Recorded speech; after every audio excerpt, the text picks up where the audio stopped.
വയനാട് ഉരുൾപൊട്ടലുണ്ടായ വെള്ളാർമലയിൽ നിന്ന് മൃതദേഹ ഭാഗം കണ്ടെത്തി. ഫയർഫോഴ്സ് നടത്തിയ തെരച്ചിലിൽ വീടിനുള്ളിൽ നിന്നാണ് കൈയുടെ ഒരു ഭാഗം കണ്ടെത്തിയത്. മലപ്പുറം മുണ്ടേരിയിൽ ചാലിയാറിന്റെ തീരത്ത് നടത്തിയ തെരച്ചിലും ശരീരഭാഗം കണ്ടെത്തിയിരുന്നു. രാഹുൽ കെവിയും അരുൺ അമൃത്നാഥും വിവരങ്ങളുമായി ചേരുകയാണ്. ആദ്യം അരുണിലേക്ക്. അരുൺ, തുടർച്ചയായ ദിവസങ്ങളിൽ ചാലിയാറിൽ നിന്ന് മൃതദേഹാവശിഷ്ടങ്ങൾ കണ്ടെത്തുകയാണ്. ഇന്ന് ഇതുവരെ എത്ര പേര് ഈ സംഘത്തിലുണ്ട്, തെരച്ചിൽ സംഘത്തിലുണ്ട്? എന്താണ് അവിടെ നിന്ന് ലഭിക്കുന്ന വിവരങ്ങൾ?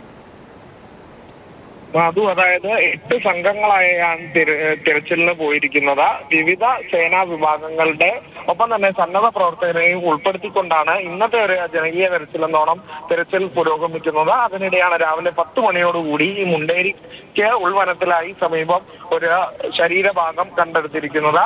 ഒപ്പം തന്നെ ഈ ഒരു മേഖലയിലെല്ലാം തന്നെ തുരുത്തുകളാണ്, മണ്ണ് ഇടിഞ്ഞു കിടക്കുന്ന മേഖലയുണ്ട്. ഇവിടെയൊക്കെ മൃതദേഹം ഉണ്ടെന്ന ഒരു സൂചന ഉണ്ടായിരുന്നു.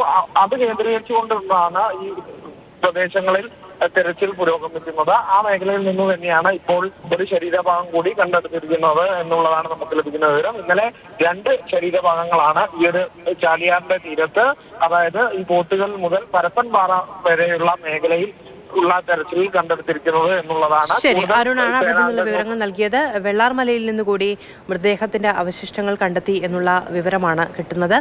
രാഹുൽ കെവി അവിടെ നിന്ന് വിവരങ്ങളുമായുണ്ട്. രാഹുൽ, വീടിനുള്ളിൽ ഫയർഫോഴ്സ് നടത്തിയ തെരച്ചിലിലാണ് ഒരു കൈയുടെ ഭാഗം കിട്ടിയത് എന്നാണ് അറിയുന്നത്. ഇത് ഏത് മേഖലയാണ്?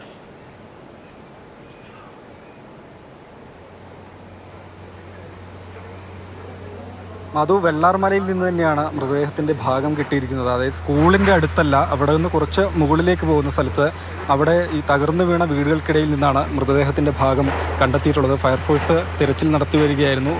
വടിയൊക്കെ ഉപയോഗിച്ച് ഈ ഹോളുകൾക്കിടയിലേക്ക് കുത്തി പരിശോധിക്കുന്നതിനിടയിലാണ് വിധത്തിൽ ഈ ഭാഗം കണ്ടതെന്നാണ് അവർ അറിയിക്കുന്നത്. 4 വീടുകൾ ഒരേ സ്ഥലത്ത് തന്നെ തകർന്നു വീണ് നിൽക്കുന്നുണ്ട്. അതിനിടയിൽ നിന്നാണ് ഈ ഭാഗം കിട്ടിയിട്ടുള്ളത്. കൈയുടെ ഭാഗമാണ് കിട്ടിയിട്ടുള്ളത്. അല്പസമയത്തിനകം തന്നെ അത് ഇവിടെ നിന്ന് മാറ്റും എന്നുകൂടിയാണ് അവർ അറിയിക്കുന്നത്. എന്തായാലും വ്യാപകമായി തന്നെ തിരച്ചിൽ, അംഗസംഖ്യ കുറവാണെങ്കിലും തിരച്ചിൽ അതങ്ങനെ പുരോഗമിച്ചു വരികയാണ്. മുണ്ടക്കയിലും ചൂരൽമലയിലും ഒക്കെ എത്തി സംഘങ്ങൾ NDRFിൻ്റെയും ഫയർഫോഴ്സിൻ്റെയും ഒപ്പം സിവിൽ ഡിഫൻസിൻ്റെയും സന്നദ്ധ സംഘടനകളുടെയും തിരച്ചിൽ പുരോഗമിച്ചു വരുന്നുണ്ട്. അങ്ങനെ ഈ മേഖലയിൽ തിരയുന്നതിനിടെയാണ്, ഈ വെള്ളാർമല സമീപത്ത് തിരയുന്നതിനിടെയാണ് കൈയുടെ ഭാഗം കണ്ടെത്തിയിട്ടുള്ളത്. ദിവസങ്ങൾക്ക് ശേഷമാണ് ഈ ദുരന്ത ഭൂമിയിൽ നിന്ന് ഈ വിധത്തിലൊരു മൃതദേഹത്തിൻ്റെ ഭാഗം ലഭിക്കുന്നത് എന്ന പ്രത്യേകത കൂടിയുണ്ട്. നേരത്തെ മണ്ണുമാന്തി യന്ത്രമൊക്കെ ഉപയോഗിച്ച് ഇളക്കി മറിച്ചിട്ട മണ്ണാണ്, വ്യാപകമായി പരിശോധന നടത്തിയതാണ്. ആ സമയത്ത് ലഭിക്കാതെ പോയ ഒരു ഭാഗം കൂടിയാണ് ഇപ്പോൾ കണ്ടെത്തിയത്. ഇപ്പോൾ നമ്മൾ ഈ ദൃശ്യങ്ങളിലേക്ക് ചെന്നാൽ ഇപ്പോൾ കാണുന്നത് വെള്ളാർമല സ്കൂള് തന്നെയാണ്. അതിനടുത്ത് ഇപ്പോൾ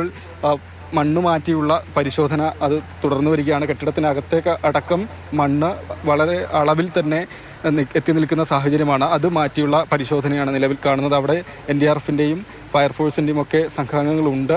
അതിൽ ഊർജിതമായ തിരച്ചിൽ തന്നെ മേഖലയിൽ നടക്കുന്നു എന്നതാണ്. അതിനൊപ്പം എടുത്തു പറയുകയാണ്, കഴിഞ്ഞ ദിവസങ്ങളിലൊന്നും ഉണ്ടായതുപോലെയല്ല, അംഗബലം കുറവാണ്, എങ്കിലും തിരച്ചിൽ ഊർജിതമായി നടക്കുന്നു എന്നതാണ്. ഒപ്പം തന്നെ ദുരന്ത മേഖലയിൽ ഭൗമശാസ്ത്ര വിദഗ്ധ സംഘത്തിൻ്റെ പരിശോധനയും പുരോഗമിച്ചു വരികയാണ്. ഇപ്പോൾ അവർ ഉരുൾപൊട്ടലുണ്ടായ പ്രഭവ കേന്ദ്രം അതിനടുത്തേക്കാണ് പോയിട്ടുള്ളത്.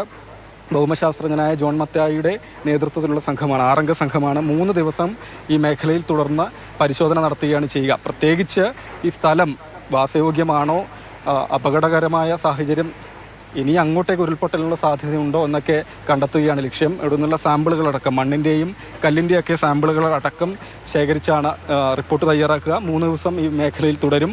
10 ദിവസത്തിനകം ഇവരോട് അടിയന്തരമായ റിപ്പോർട്ട് നൽകുക എന്നാണ് സർക്കാർ പറഞ്ഞിട്ടുള്ളത്. സർക്കാരിൻ്റെ സംസ്ഥാന ദുരന്ത നിവാരണ അതോറിറ്റി നിയോഗിച്ച സംഘമാണ് ഈ വിധത്തിൽ പരിശോധന നടത്തുന്നത്.